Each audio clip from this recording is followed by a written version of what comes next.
Data centre आणि तेही बाळकूममध्ये, हिच्या पुढचं जे ठाणं आहे हे बाळकूम, काल्हेर असं वाढत जाणार आहे.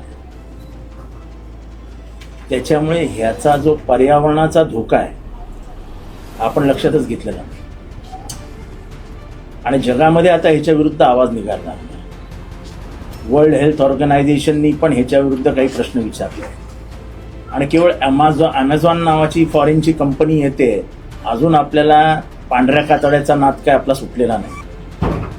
आणि एखादा विषय महासभेत आला ते कशाला निवडून आलेत नगरसेवक? हे नगरसेवक कशाला निवडून आलेत?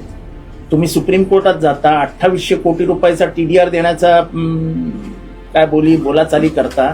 महासभा अस्तित्वात असते, एवढा मोठा TDR जाणार आहे, तुम्हाला महासभेची परवानगी घ्यायला नको?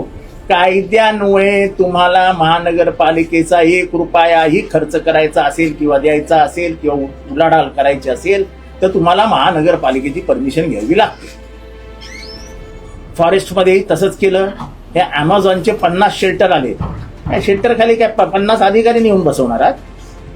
लोकांचे जीव महत्वाचे आहेत की तुमचे चोचले महत्वाचे आहेत? आणि हे कुठलं उत्तर आलं की माळवी बघणार आहे? माळवीचा काय संबंध? मनीष जोशी जबाबदार आहे, सचिव तो आहे. सचिवाने अशी उत्तर, तुम्ही महासभेला पहिल्यांदा माहिती का नाही दिलीत? उद्या विधानसभेमध्ये एखादा विषय आणला आणि एखाद्या मंत्र्यांनी सांगायचं की मी नाही बोलणार, मुख्यमंत्री येऊन बोलणार आहेत, मुख्यमंत्री 4 दिवसांनी बोलणार आहेत, आम्ही विषयाला हातच नाही घालणार. म्हणजे महासभेतल्या नगरसेवकांना फक्त येडं करण्याचं काम सध्या चालू आहे. दोन्ही महासभेमध्ये आम्ही असे विषय दाखवून देऊ ज्याच्यामध्ये छालम झोल आहे.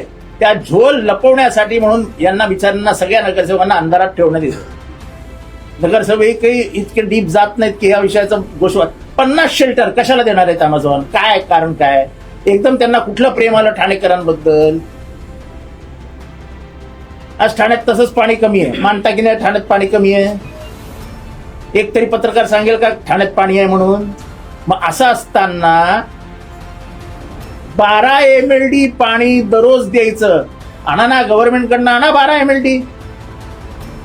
एवढा मोठा फायदा जर गव्हर्नमेंटला होणार आहे, महाराष्ट्र सरकारचं जगभरात ना होणार आहे, आणा 12 MLD पाणी. आणि ठाणेकर देत आहेत म्हणून अजून 12 MLD घ्या, म्हणजे 24 करा. हे ठाण्याची तरतूद तरी होईल.